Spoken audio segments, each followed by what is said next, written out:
Assalamualaikum teman-teman. Hari ini serasa gabut, mau ngobrolin apaan? Ya udah, daripada bengong, keliling kampung aja, biar nggak suntuk.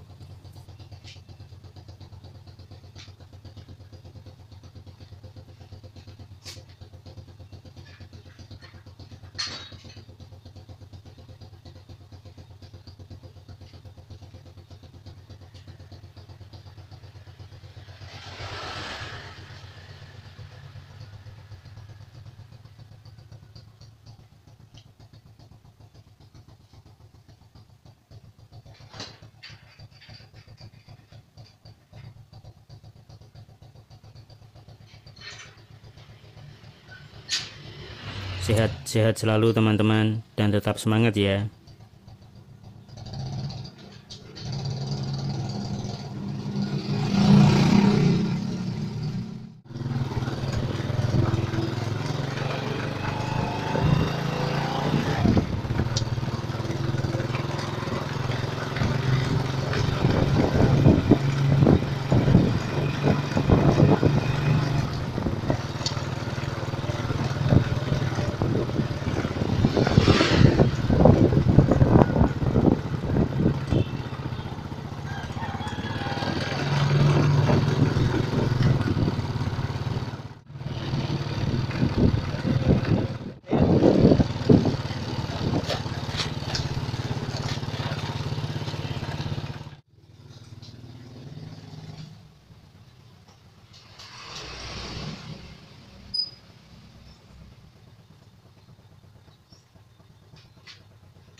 Oke, nikmatin video kegiatan aku kali ini ya. Enjoy.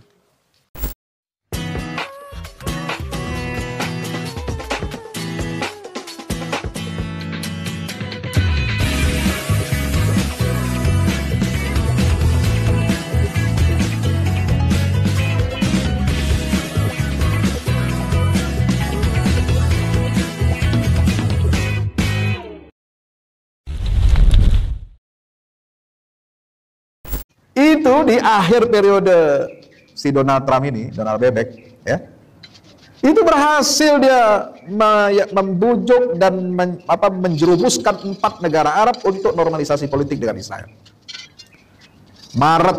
Bulan Agustus 2020, ketika baru landai COVID itu, ya, dia bikin itu Abraham Accord, normalisasi Israel dengan Uni Emirat Arab.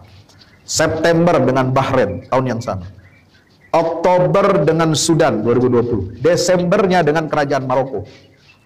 Gak terbayangkan ya, 4 negara Arab sekaligus dalam 1 tahun itu 2020, ketika dunia semua ketakutan menghadapi wabah COVID-19, Amerika berhasil ya mengobok-obok tatanan internasional ini, ya, mengambil 4 negara Arab ini untuk menandatangani apa yang disebut dengan Abraham Accord.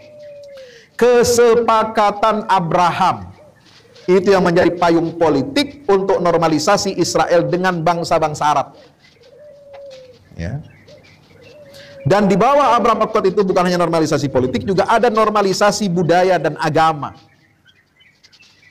Kenapa? Karena ya Zionis ini memandang bahwa satu-satunya agama, kebudayaan yang menjadi batu besar penghalang proyek penjajahan kolonialisme Zionis dan Barat di dunia Islam itu adalah hanya agama Islam dan kebudayaan Islam. Maka dia harus taklukkan ini dengan cara merangkul, lalu kemudian setelah merangkul bukan lalu kemudian cipika-cipiki, lalu kemudian kita bisa bernapas.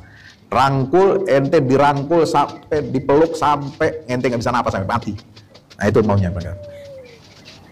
Ada yang begitu kan? Ingat gak kalau saudara nonton film Gladiator itu? Ya kan, Kaisar Romawi itu matinya kenapa? Ya kan dipeluk sama anak. Ya, sampai nggak bisa napas. Ya begitu tuh. Hati-hati jatuh dalam pelukan Zionis itu. Ya, bukan seperti Anda jatuh dalam pelukan istri. Ya. Atau pelukan siapa? Orang tua. Ya.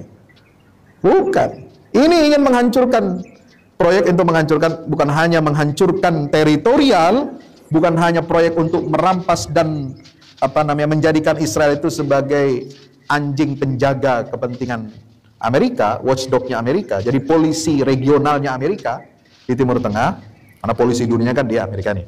Nah ini polisi regionalnya Israel, untuk mengontrol wilayah Timur Tengah yang kaya dengan sumber daya alam. 60% sumber daya alam dunia itu terpusat di sana. Siapa yang menguasai wilayah itu, maka dia akan menguasai dunia.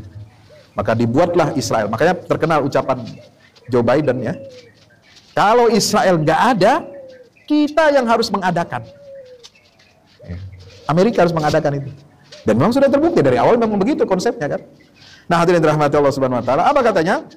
Di sini ditulis dalam artikel di Republika ya, sejak kesepakatan Israel UEA itu lantas diikuti sejumlah negara Arab lain, tadi sudah disebutkan bulan-bulannya itu mulai dari Agustus, September, Oktober, Desember ya. Tahun sama 2020, muncul suara di kalangan intelektual Amerika Serikat terutama dari Peace Island Institute menyerukan agar negara Arab segera menormalisasi hubungan dengan negara Yahudi. Normalisasi ini mereka sebut perwujudan penyatuan tiga agama Sami di bawah satu agama yang mereka sebut agama Abraham. Tujuannya apa? Membentuk negara konfederasi di bawah payung satu agama yang menyatukan semua bangsa di Timur Tengah di bawah komando Israel. Ini bukan soal agama, ini politik ini. Ini operasi politik ini. Politik hegemoni Timur Tengah untuk menciptakan sebuah negara konfederasi yang berada di bawah pimpinan komando Israel. Ya, tujuan apa? Menyatukan semua. Ini sama dengan agenda Freemasonry. Jadi Bapak-bapak, Ibu,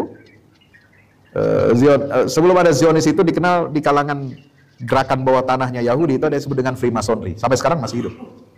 Dia bergerak di kalangan elit, ya, pemimpin politik, pemimpin perusahaan-perusahaan, ya, ekonomi, pelaku pasar, kemudian bisnis, kemudian pejabat-pejabat gitu ya. Saya nggak tahu kalau di Indonesia ada apa enggak. Itu tujuannya apa? Dia mempromosikan bahwa sekat-sekat yang memisahkan di antara umat manusia itu harus dihancurkan dan harus dipersatukan. Contoh proyeknya itu dalam bentuk liberalisasi Islam. Liberalisasi Islam itu salah satunya apa? Mengkampanyekan perkawinan beda agama. Nah, agama ini nggak boleh menjadi penghalang orang untuk menikah. Ya, semua harus melebur jadi satu. Apapun agamanya, sukunya, budayanya, warna kulitnya, ya, termasuk agama itu harus dilebur, nggak boleh menjadi sekat orang untuk membangun rumah tangga. Makanya mereka tujuannya itu satu, ingin menyatukan, tapi menyatukan semua, meleburkan semua perbedaan itu tujuannya cuma satu. Bagaimana supaya kita umat Islam dan masyarakat komunitas agama lain di dunia ini tunduk di bawah kontrol Zionis Yahudi. Nah, itulah mungkin filosofinya kenapa Dajjal itu akan muncul bersama 70.000 komunitas Yahudi dari Asfahan, dari Iran. Karena Dajjal itu bermata satu.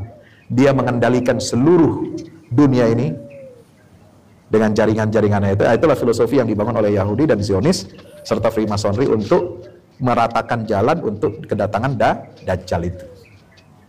Jadi hati-hati. Ini dia, menarik.